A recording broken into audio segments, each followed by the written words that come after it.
해와에는 국내 미디어 스타트업의 성장을 지원하는 회사인 메디아티가 있습니다. 뉴미디어 스타트업의 현 주소와 젊은 세대의 뉴스 소비는 어떠한지 알기 위해 메디아티의 강정수 대표를 만나보았습니다.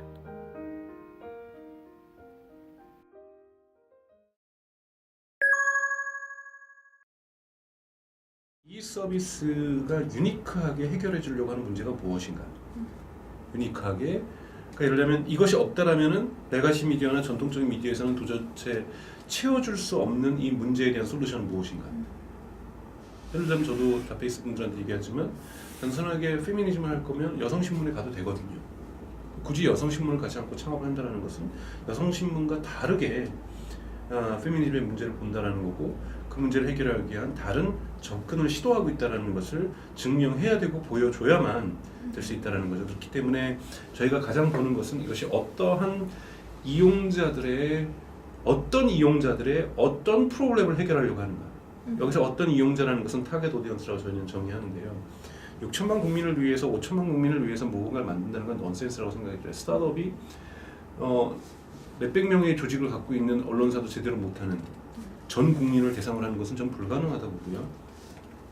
좁으면 좁을수록 좋다고 생각이 들고 자신들의 타겟 오디언스로 정한 아주 작은 이 집단에 대해서 이 집단이 겪고 있는 미디어적인 문제, 이 문제를 해결해 주기 위한 우리만의 솔루션, 유니크 솔루션을 갖고 있는 데를 저희가 지원을 하고요. 그러다 보니까 문제를 정의하고 문제에 대한 해결책을 갖고 그것에 대한 유니크한 독특한 해결책을 갖고 있고 그 해결책을 매우 퀄리티 있게 품질이 좋게 만들 수 있는 팀들은 저희는 우선적으로 찾고 있고 발굴하려고 하고 있고 이것이 만약에 만들어진다라면 그들이 목표로 했던 타겟 오디언스가 이 컨텐츠를 소비하기 시작했고 이걸 통해서 그들이 최소한의 그 프로블렘들을 문제점들을 해결하기 시작했고 만족감을 표현하고 있다라고 하면 수익 모델은 그 이후에 하나씩 밟아가면서 만들어낼 수 있다고 봐요.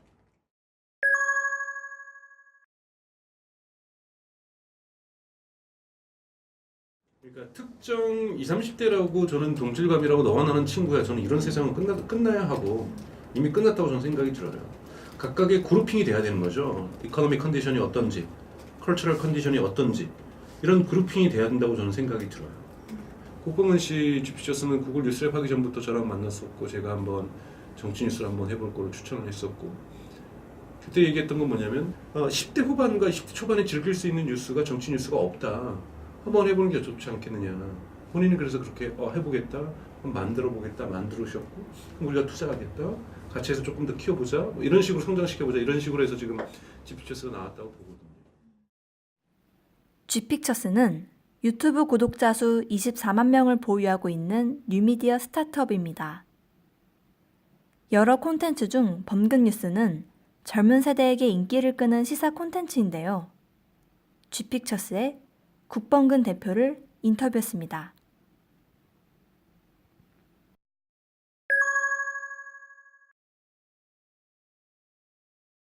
작년 한 8월쯤에 택시 운전사가 개봉을 했을 때 그때 택시 운전사라는 영화를 딱 보고 나왔는데 너무 감명 깊고 감동적이고 너무 좋은 거예요.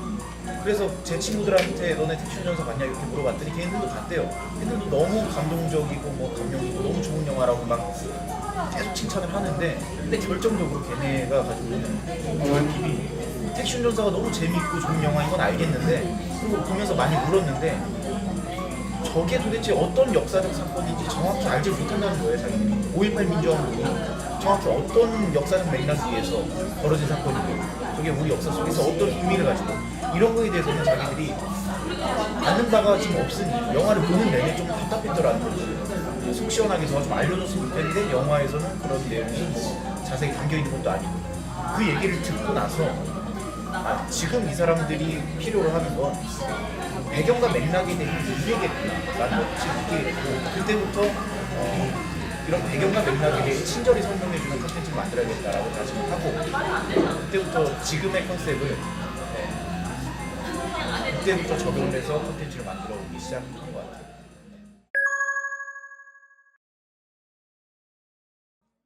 사실 공부를 저도 어떻게 공부해야 잘하는 건지 잘 모르겠어요. 그냥 제가 할 수 있는 일은 다 하는 것 같아요. 기본적으로 뭐 기사를 많이 찾아보는 건 당연한 거고요. 기사를 찾아보거나 필요하다면 뭐 논문 같은 걸 찾아 읽기도 하고 유튜브 동영상도 많이 보고 뭐 TV 프로그램이 있으면 관련한 TV 프로그램도 보고 물어볼 사람이 있으면 사람한테도 물어보고 그러니까 제가 할 수 있는 영역에서의 나름의 취재 활동들을 막 하는 거죠. 네. 그래서 굉장히 그냥 다양한 종류로 하는데 기본적으로는 어쨌든 그거와 관련된 컨텐츠나 뭐 페이퍼 이런 것들을 많이 참고하려고 노력하고 있어요. 근데 어떤 방법이 가장 효율적이고 좋은 방법인지는 사실은 저도 모르겠고 그냥 저만의 방법을 계속 축적하면서 만들어가고 있는 것 같아요.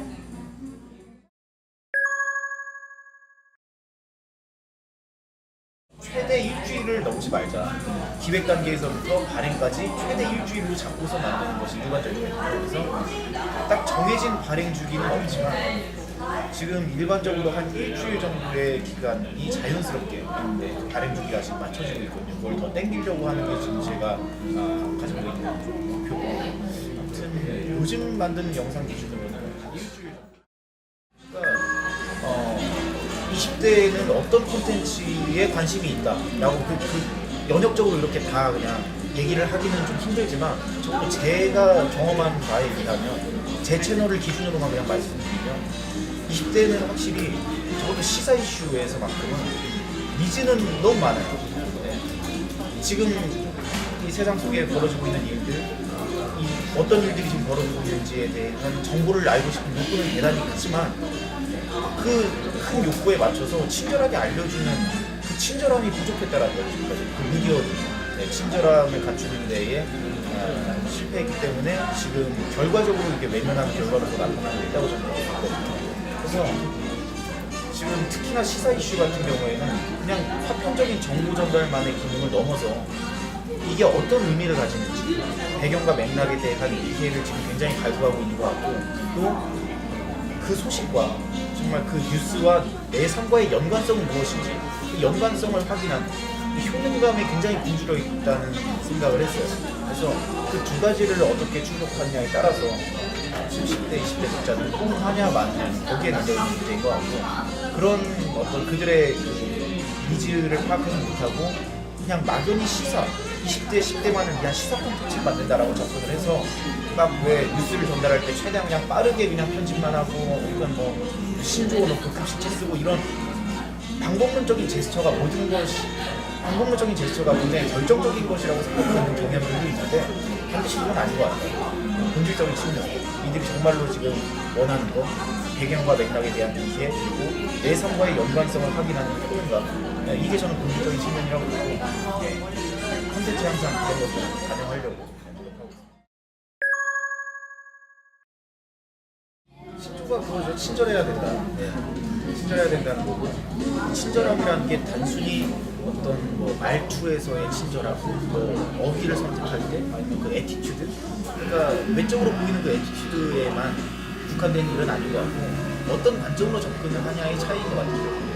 지금 저 사람 친절함이라는 게 별게 아니고 말은 좀 싸가지 없는 말투로 할 수 있을지언정 그 말의 컨텐츠 자체가 그 관점 자체는 내가 내 말을 전하고자 하는 대상이 지금 필요로 하는 게 무엇인지 정확히 파악을 하고 그 필요로 하는 것을 충족시켜주는 태도가 저는 친절한 태도라고 생각을 하는 거거든요. 반말로 하지만 싸가지 없어 보일 수 있을지언정 사람들이 그래도 얘가 친절하게 설명해 주는구나라고 느끼게 되는 이유가 관점의 차이인 것 같아요. 근데 만약에 그 태도도 많은 사람들이 좀 불편한다고 그러면 얼마든지 저는 바꿀 수 있는 의향이 있고 아무튼 가장 본질적인 관점에 집중하는 태도가 제가 존재하는 그런 신념 그런 거라고 했습니다. 다음으로 만나볼 뉴미디어 스타트업은 상암 누리꿈 스퀘어에 위치한 디퍼입니다. 밀레니얼 세대를 위한 주문형 뉴스 생산을 지향하는 디퍼의 정인선 기자를 인터뷰했습니다. 안녕하세요. 디퍼의 정인선 기자입니다. 네, 저희 디퍼는 작년 3월 초에 오픈을 한 온라인 매체고요. 그래서 처음에는 원래 정치 사회에 초점을 맞춘 미디어로 출발을 했다가 조금 중간에 한 2차례 정도 이렇게 변화를 겪어서 지금은 이제 20대 중반에서 30대 중반을 위한 좀 가이드 저널리즘을 표방하는 그런 매체입니다. 특정한 사안에 대해서 좀 어떤 입장을 이렇게 가지면 좋을지 좀 각기 이렇게 크고 작은 선택의 순간들이 있잖아요. 근데 그럴 때 뭔가 좀 참고 자료가 되는 그런 매체가 되고 싶다라는 의미에서 이제 가이드 저널리즘을 표방하게 되었어요.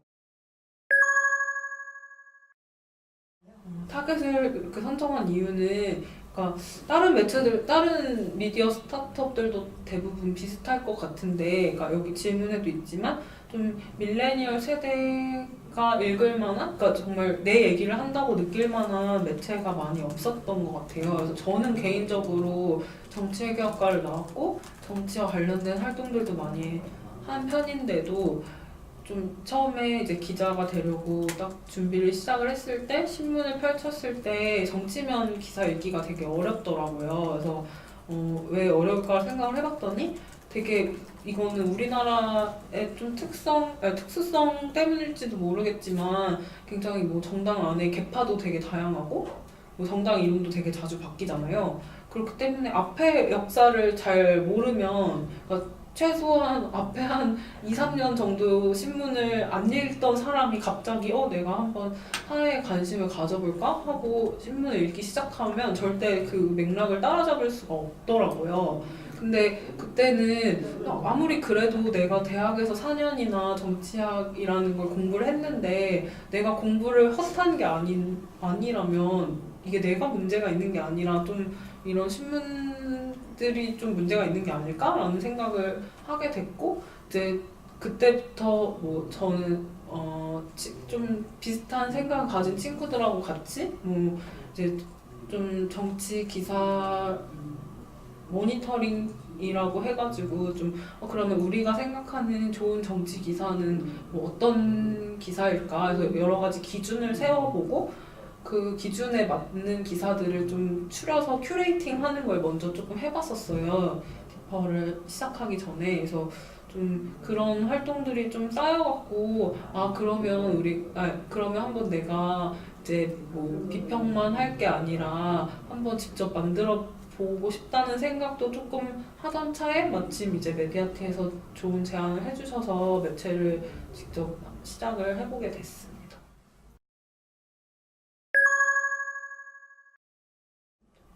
작년 여름쯤에는 어떤 실험을 해봤었냐면 이제 디퍼야 취재를 부탁해라고 해서 주문형 뉴스 생산 시스템을 한번 실험을 해본 적이 있어요. 그래서 사실 그 실험을 해보기 전까지만 해도 저희 역시도 좀 누구를 위해서 글을 써야 하는지가 되게 머릿속에는 있지만 되게 추상적이었던 것 같아요. 그러니까 구체적으로 어떤 사람인지가 좀 그려지지 않았는데 아예 독자들한테 직접 너네가 뭐가 궁금하니 우리가 취재를 해줄게 라고 질문을 던지고 질문을 받아보니까 이런 사람 구체적인 뭐 A라는 이런 인물 뭐 예를 들면 어떤 직장에 다니고 뭐 평소에 어떤 뭐 책을 좋아하고 이런 걸 대충 페이스북에 들어가 보면 다 알 수 있잖아요.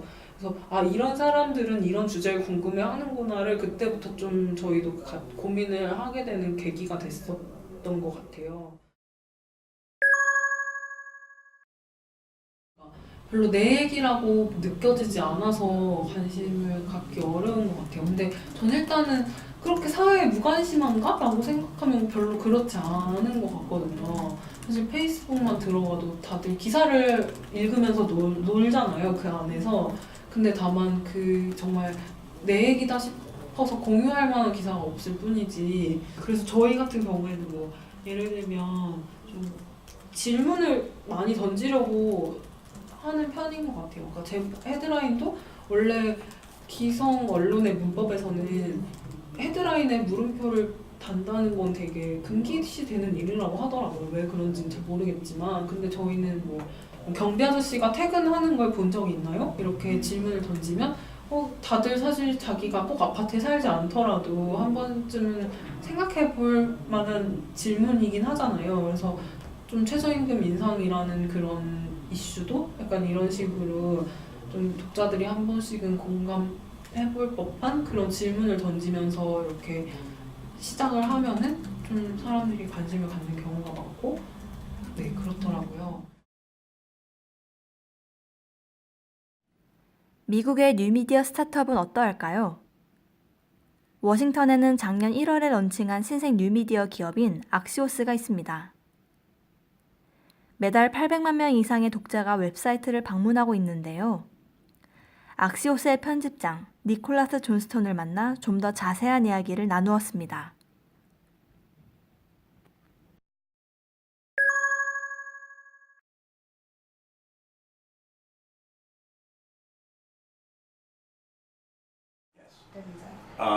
I was a reporter at Bloomberg for many years before joining Axios, and one of the things I had realized is that nobody was really reading my stories. And the founders came from Politico and reached somewhat a similar conclusion, that news was moving so fast, and we were being bombarded by information on the internet, and people were on Twitter or on Facebook, on Google News. There's such an overwhelming amount of information. There has to be a better way to cut through it. And so our philosophy was that if the old way isn't working, we should invent a new way. And so we started here, in a conference room right around the corner, which is a blank whiteboard saying what kind of news organization would we build that recognizes that people spend all their time on the phone, and that we're being bombarded with information. And part of it is that just to try it as succinctly as possible, to get you as smart fast. Right? Why do people love Facebook and Twitter? Because it's something you can just scroll through, and it's very short pieces of information. We wanted to try and build a news organization with a journalistic style very similar to that. And I think also when reporters, if they're honest, you can tell most stories in probably about 120 words. You'd be surprised.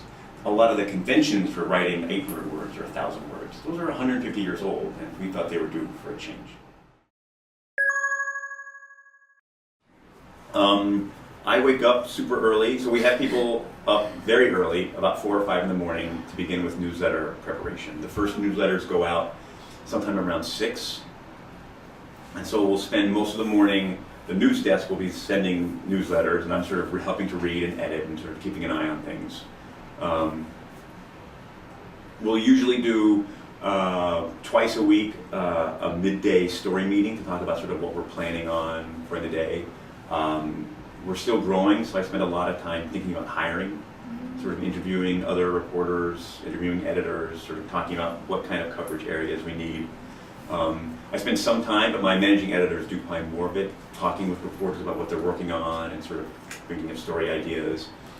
In the afternoon, I think a little bit about, I spend some time with our story list of sort of what we're working on and see if I can offer help to editors or reporters on those kinds of things. I spend a lot of time talking about Axios, doing things like this, which is very important because we're such a young company and we're so small.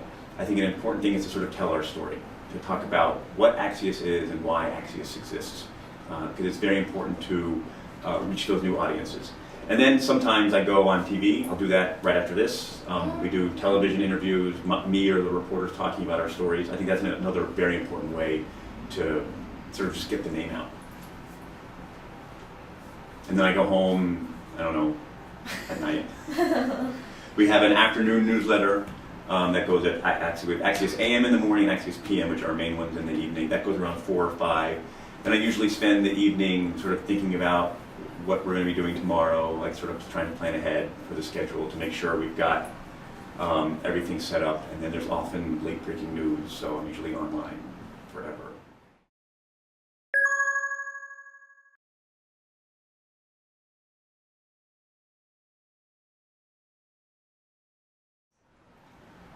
I don't think so at all. I think they may not look at news in the way their parents look at news. I spend a lot of time talking to people at universities and colleges in the United States, and I always ask them this question, sort of like, what do you read, where do you get your information from? They don't watch nightly news shows, they don't read news magazines, right? But they're getting information from many other places. They're on Snapchat and Instagram, on the internet, on Twitter. And so part of what we wanted to do is build something that sort of goes where they're going, sort of that where do people get their information from? They're staring at their phones all day. So So you should build a news service that works on the phone and that works in the way people use their phones and the way they consume news. I don't think they're consuming less. I think they're consuming it differently. I think if you look at some of the activism around Trump or around school shootings in the United States or around any other kind of issues, the fact that I think younger people are checking out, I don't think is true at all.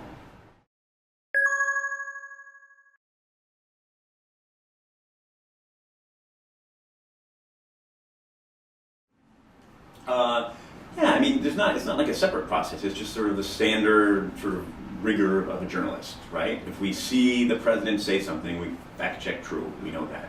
But then we also have a project we all call Facts Matter, where we try and take really complicated issues and report out sort of the truth of those issues. Sort of go to government statistics or go pull like legitimate source documents and explain sort of all the parts of an issue to get to sort of like the real truth behind it. A lot of that is, we've hired very experienced, very smart editors to watch over our reporters and to train them and guide them to make sure that they're always sort of following that kind of a very rigorous fact process.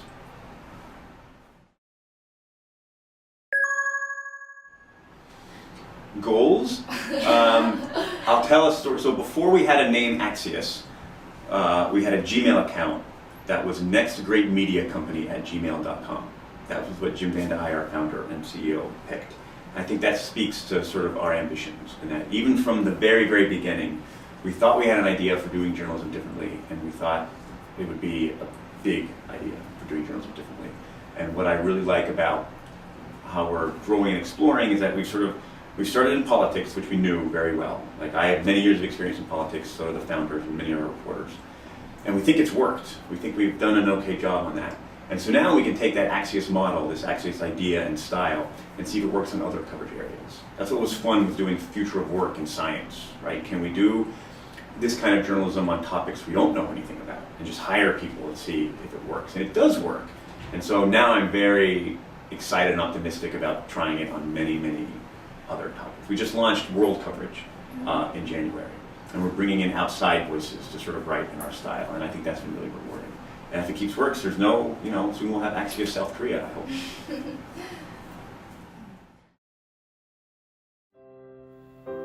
우리는 지금까지 정치 사회 이슈를 다루는 뉴미디어 스타트업들을 만나보았습니다.